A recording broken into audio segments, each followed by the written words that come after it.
Right. So, why did you get involved with the council then? It was a sort of a going on from being a trade unionist and being the convener of the company, and when I stopped being the convener, somebody or other suggested it might be a good idea if I went in for that. So I had a go at it, and I was successful. How did you get to be convener?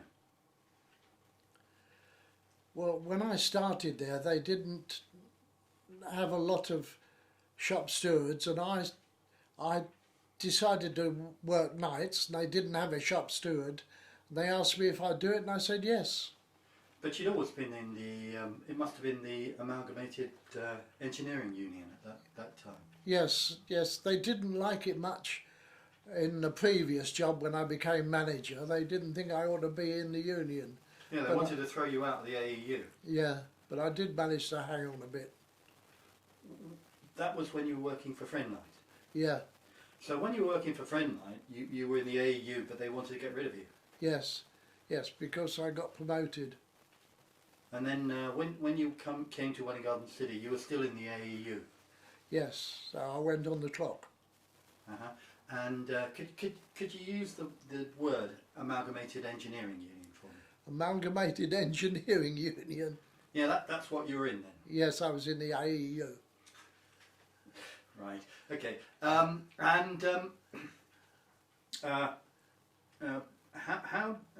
when you were shop steward, what was that like?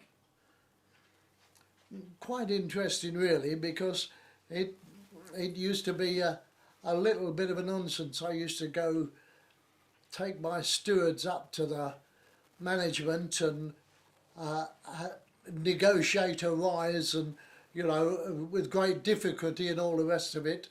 And then when I'd negotiated, they used to say, "Oh, thank God you did that. We get it as well, you know." So I think it was all a little bit of a sham, actually. Yeah, well, in those days it was like there was a natural idea. I mean, we're talking about the 60s, aren't we? Yeah, a bit later, probably 70s.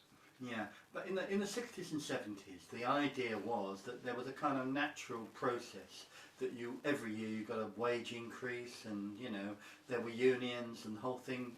It just seemed normal. Yes, it was how you did things. You you had to negotiate a rise. I used to go up much more than once a year. When I got fed up, I'd organise the shop stewards, and we'd go and up and think of something else we'd get. We got holidays with pay. We got things like sick pay, things like that. They were all things that if you were on the clock you never got. But if you became one of the foremen or something like that, you were no longer on the clock, you got sick pay and holidays with pay and all the rest of it, and that was a perk. So I got it I thought everyone should be treated the same. And when you're talking about clock, this was an actual thing that you clocked in with a card, wasn't it? Yes, that's right. You on the rack one side of the clock with the cards on, you were not on duty. You picked up your card, you put it in the clock and got your time stamp on it, and put it in a rack on the other side of the clock, which meant you were in. Yeah, in these electronic days, you'd think that meant that somebody printed a date stamp or something on it, but it's actually, what they used to do was something different, didn't they? Yeah, I'm not sure. I don't. Can't you remember? What they did was they punched a hole in your card, which showed what time you'd arrived there, I think. Yeah, I think they did. Yeah. They. Or maybe they just printed the time on it. I'm not too sure. I think I seem to remember the time being printed on it, but it got, while I was there working at Nabisco's, they got more complex, were more up to date with their equipment. It was I think that you know, it took a lot of time with the old ones for the staff to work out how many hours you'd been there and whether you had to be deducted a quarter of an hour for being late and all the rest of it. And it, the amount of staff they had to have to work out your wages made it uneconomic. Yeah, well, that was in the days before computers, when accounting departments used to have big staffs of people who they used to actually call computers, didn't they? Yes, yeah. But of course, once they got the computers, they got a even bigger staff because no one knew what the hell they were doing. So they had an awful lot of staff. I think at one time the staff in the offices got nearly as big as the staff in the factory. Well, I would imagine these days factories probably have more staff in the offices than they do on the factory floor. Yeah, well, during the time I was there, they gradually got more and more modern machinery and less staff needed to run them. How did you become convener? Because I would have thought it'd been bloody awkward if you were on night work for you to come in during the day. Well, I used to. I've never wanted too much sleep, and I think no one else wanted the job, so I got it. Yeah, but that's usually the way with being convener. But I mean, you say it must have been awkward for you getting up during the day and going to these bloody meetings. Well, not really. I mean, you work 8 hours, and you've got the rest of the time to yourself. You don't want to sleep all that time out of 24, do you? No. And did you get anything from being convener? No. The only thing I got was that they daren't sack me. Well, that of course was a very good thing. Yeah. Yeah, well, of course, eventually, when I stopped being convener, I was then their counsellor, so that didn't help them much either. No. So, how long were you a convener for? I don't know, several years. And you became president of the local branch of the union as well? Yes, yeah. Again, that was not exactly much of an honour because not many people attended branch. Yeah. How many people were in the shop? I think we had, over the 3 shifts, just over 100, I think. Which is a hell of a big engineering staff. That must have been one of the biggest shops outside of Dagenham's or steel plants in the country. Well, I don't know. You see, when you work in 3 shifts, you want the same number of staff on each shift to look after the machinery. We also had a machine shop, and people who didn't go out, you know, who worked in the machine shop. So that was as well. So that they made, you know, it was quite a lot. By machine shop, you mean somewhere where they actually made the machinery that you used in the rest of the factory? No, they didn't make the machinery, but they did make odd parts for it, that things that you needed. Uh-huh. And what was your sort of biggest achievement as convener? Well, I think it was actually getting the people on the clock so that they had the same rights and privileges as the people who were not on the clock. And wasn't there something about you introduced a pension scheme? Yes, I started a pension scheme. I'm getting a nice pension with it. But of course, the pension scheme was, I discovered that the government, if you contributed to a pension scheme, didn't tax that money, which of course was a big incentive to people to join a scheme because they didn't have to pay tax on that part of their income. Yeah, so basically what it used to be, it was a tax fiddle for rich people who found a way to pay themselves money that they didn't have to pay tax on, and you kind of democratised it. Yes, well, I didn't see why things ought to be just for rich people. Yeah. How did you get involved in the council? Because I mean, when I lived at home, I don't remember you ever going to Labour Party meetings or anything like that.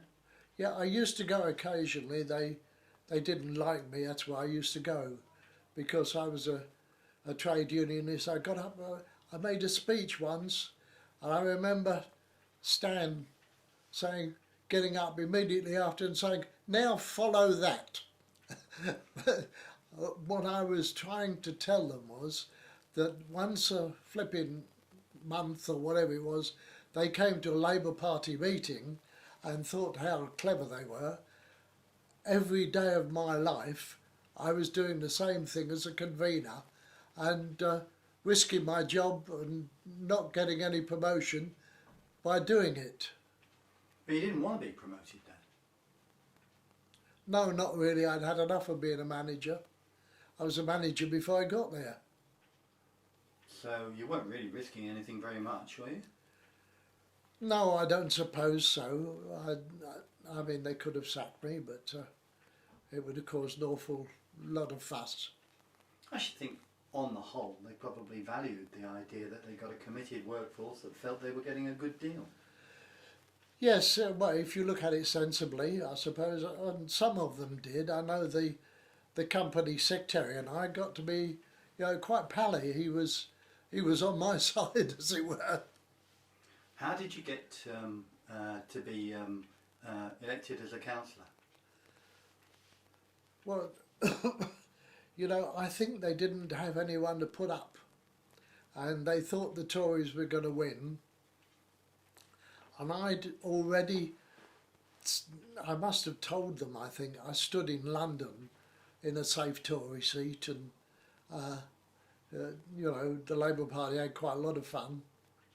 And I think I must have told them, and they asked me if I'd do the same thing here, and I did. And of course I won the seat, which I think must have been a terrible embarrassment for them. But and then of course I went to that was the local council, and I became leader of the local council, and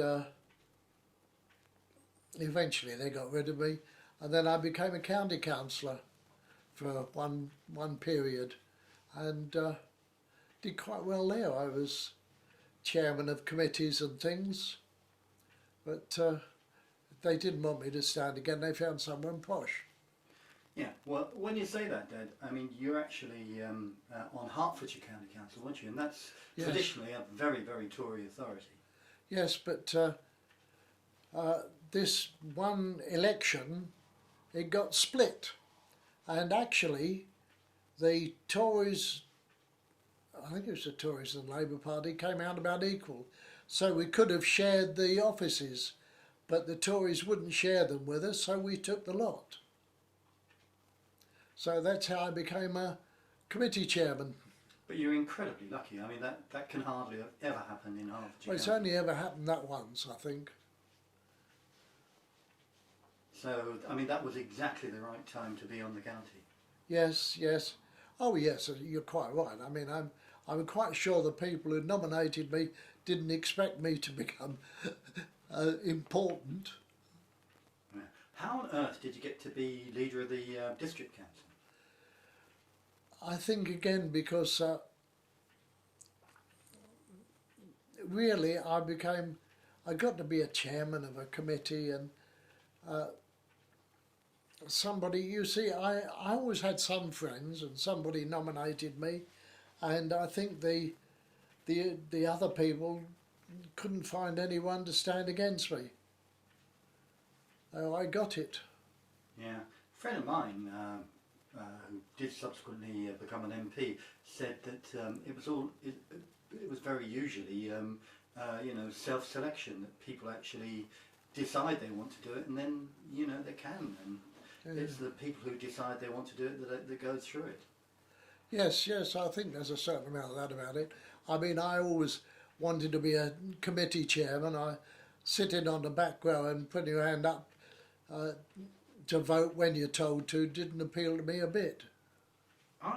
Before I became a committee chairman, I didn't think there was much to being a committee chairman, and I didn't really want to do it. I actually went on the council to do you know, constituency work to do the you know, kicking the officers when they weren't doing enough work. Yeah. But you didn't like that sort of thing. Well, yeah, I did quite a bit of that, but I never liked going to a group meeting and sitting in the back row, and when the chairman said vote, you voted. I wanted to be the one who said vote. Yes, but it does mean doing an awful lot of work. And when you were on the district council in particular, you had to work sort of all day and all night, didn't you? Yes, it was a bit tricky. I used to come home from work at 6 o'clock in the morning and get up at 12 and start on the council work. And then I would probably be a little bit late into work because the council meeting might have run on, and then I'd work through the night and then back to having me 4 hours sleep again. Right, okay, so if we just stop a bit there, if you could explain to me how you come home from work very, very early in the morning and then go to bed for a few hours and then you go to the council.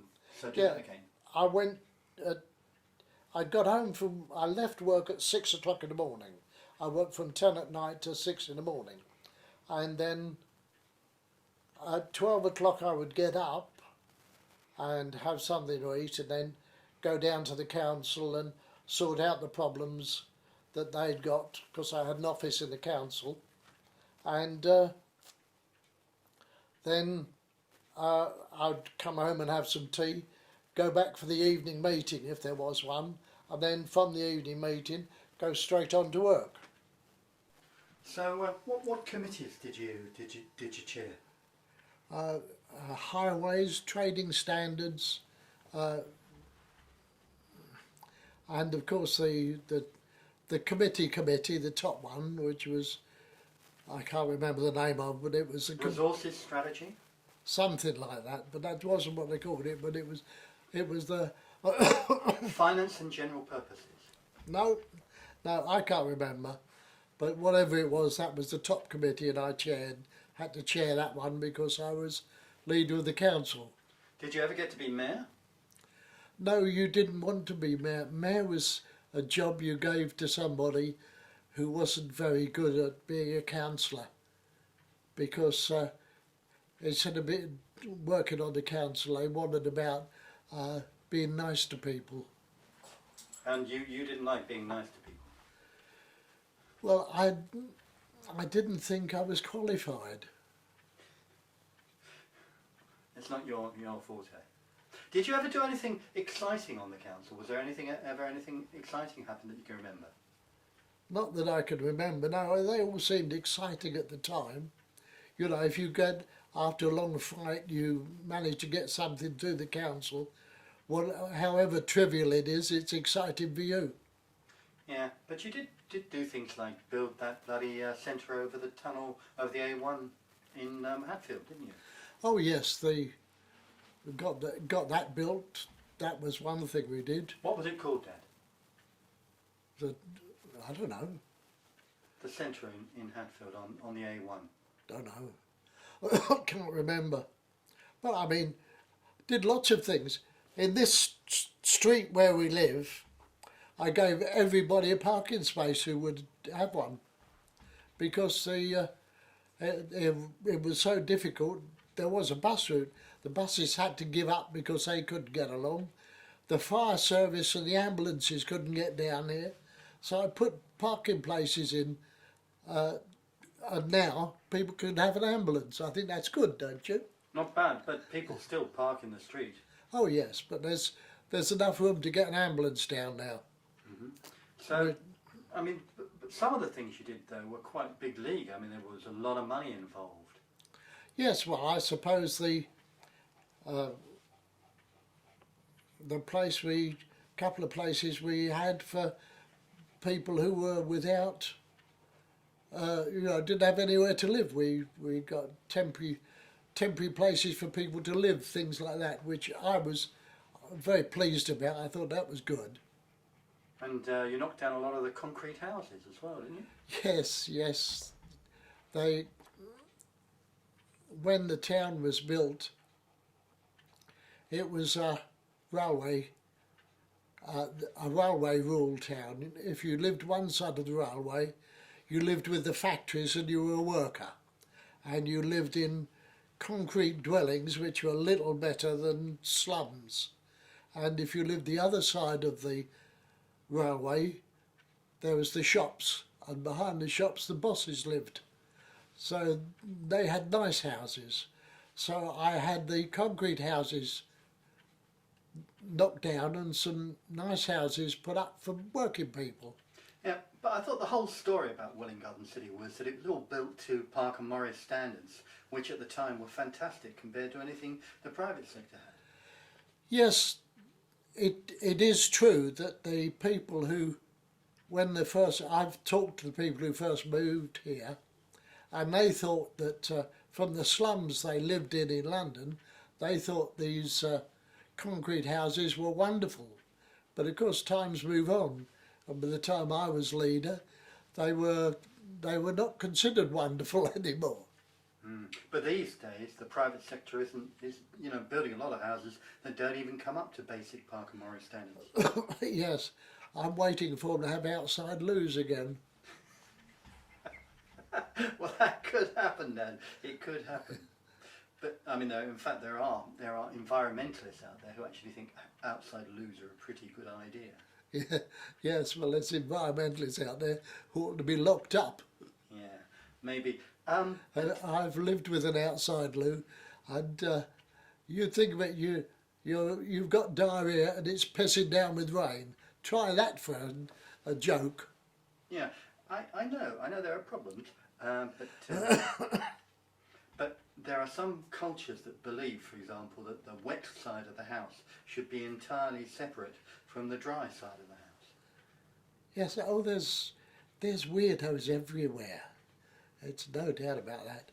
But people who look at things from a practical, sensible point of view are, I believe, a minority. But the thing that people don't understand is that if a man and a woman get a place and they've got a family, they don't think Labour or Conservative or Liberal. They think about how they can improve their lot, how they can make things, their children can have it better than them. They're not interested in politics, they're interested in their own lives and their children's lives. Yeah. From the district council, you went on to the local health authority. Yes, I was on the health authority for quite a long time, yeah. Why did you do that? Because you already had 2 jobs. Take on another one, that seems extraordinary. Oh, I had more jobs than that. I was on all sorts of things. But the health authority was interesting because you got to a point, I used to chair a committee that appointed all the consultants and things like that, which was interesting. And of course, the initial reason, there was a lot of talk about shutting the hospital and moving.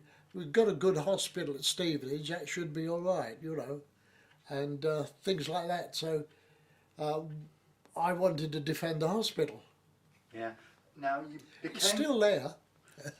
You became chairman of the district health authority, didn't you? Were you chairman of it? No, I don't know. Deputy chairman? Something like that, yeah. That's quite remarkable.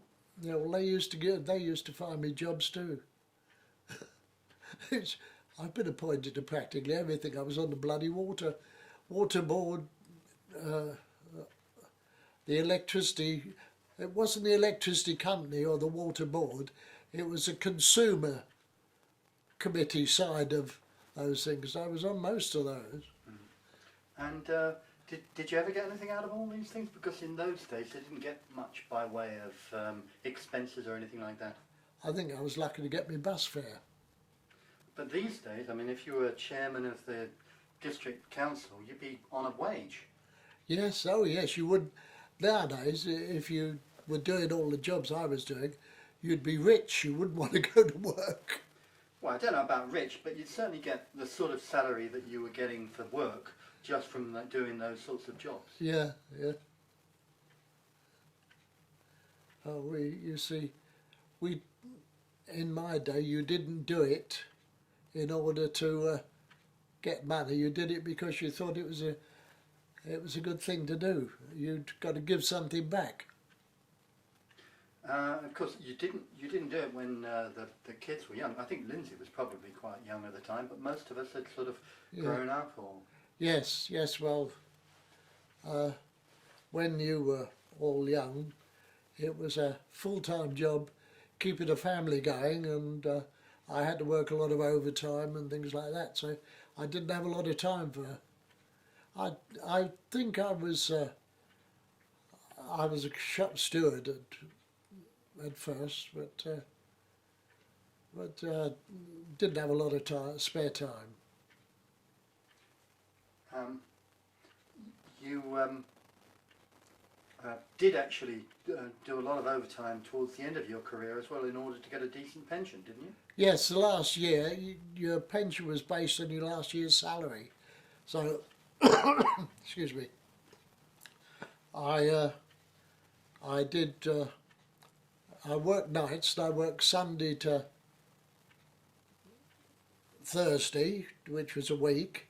I then worked Friday night as overtime, and usually got a 12-hour in. So that was time and a half. No, wait a minute. Yeah, time and a half at time and a third. That was good money, because we got time and a third for working nights. But you weren't on the council at that stage? Not that year, no. So that meant that you ended up with quite a good pension? Yes, it was a big help. I mean, if I'd have been the company, I'd have stopped you from doing that, because I wouldn't have wanted the drain on the pension fund. I don't think there's any of them were capable of working that out. You didn't get to be. I think you got to be a boss because you had a nice suit. Well, I don't know about that, but a lot of them, of course, get it through, connections, nepotism of some kind. Yeah, I don't know. I think you see, it was an American company anyway, and I don't think anybody cared much because it wasn't their money. There was nobody there. I never met anyone who had shares in the firm or anything like that. It was just a offshoot of an American company at that time. It isn't now. Nestle's bought it, but I suppose now it's an offshoot of a Swiss company. Yeah, it's part of a Swiss company, I'm sure. Although Nestle is such a big company, it's more like an international conglomerate. Yeah. I remember you telling me once about a ghost that you saw. Remember that? Yeah, vaguely. You don't remember it? Yeah, I remember. If you're talking about when your mum and I were quite young and we were walking home from work, from where we'd been out in the evening, and I was walking her home, and we passed someone we knew quite well. He was a businessman, local businessman, and he spent a lot of time helping to organise the clubs and put money in the boys' clubs, things like that, put money into them and all the rest of it. And we said goodnight to him and he said goodnight to us. And when we got to her mother's, we said, oh, we saw, I can't remember his name, we saw him on the way home. She said, no, you didn't, he died this afternoon. But we did.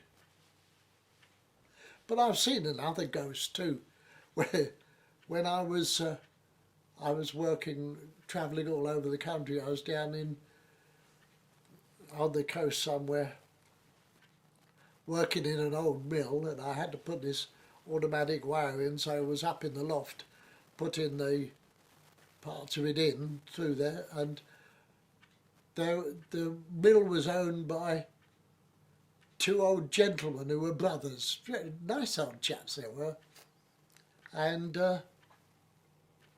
while I was working, one of them came walked past me and walked up to the other end of the place, and I thought, what the hell's he doing up there? And where'd he go? And I went up there to look, and there was no way out. So I was a bit concerned. So I went and asked one of the blokes, and they said, "That's the third brother. He died." So yes, I've seen a couple of ghosts in my time. So how do you account for that? Well, I think having an open mind helps.